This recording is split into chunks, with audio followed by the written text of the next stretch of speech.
Hey guys, Danny Johnson here, and today I'm going to be showing you how to remove the drive shaft off of this Ford Mustang. It's pretty much the same on a lot of rear-wheel drive cars and trucks, so we'll get right to it. Okay, so we're going to lift the car in the air in the rear, and I want to be real specific about this. If you do decide to lift on the rear differential to get both of the wheels off the ground at the same time, that's fine, just do not get it on that cover where you'll bend it. And one of the biggest concerns, you want to chock the front wheels because the parking brake is for the rear wheels. When the car's in gear, it's for the rear wheels. So as you lift it up, now the car can potentially roll.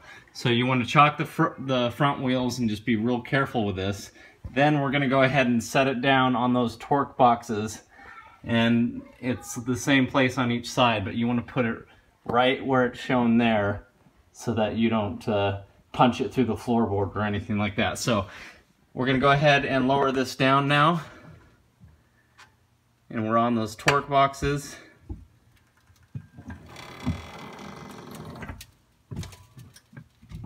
Okay, very good.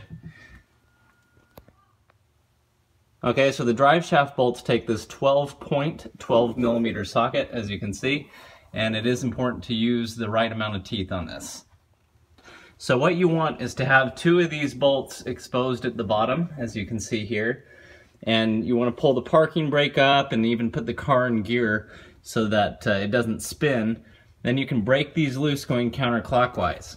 And so then what you'll want to do is put the car in neutral, and then as you turn the tire, as you can see, you can rotate the drive shaft. So you'll rotate it till the top two bolts are exposed, then pull the e-brake again, put the car back in gear so it's stiff, and then break the other two bolts loose. Now we can unthread all four of these drive shaft bolts and remove the drive shaft from the rear here. Okay, so with the bolts removed, we can now disconnect the drive shaft from the rear flange here. Now note, I did scratch right here on both the flange and the drive shaft U-joint area some markings so I know exactly where to match this back up, because it is important to put it back on the way that it came off. Now to separate this, sometimes you can get a screwdriver in here and kind of pry on it.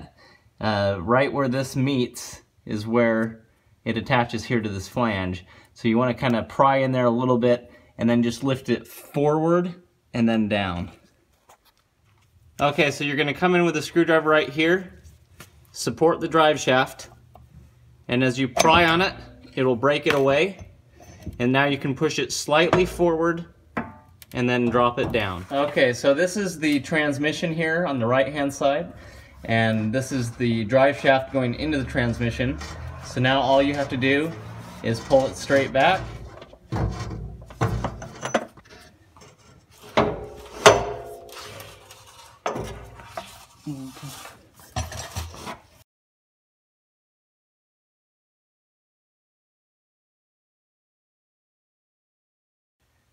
Okay, so there's our marks that we made with the screwdriver on both the flange and the drive shaft. Putting these in, and we'll put just a dab of red Loctite on them. Isn't going to hurt anything, so we'll just kind of tighten these down, and then we'll release the parking brake and spin it and put the other two in, and then tighten them.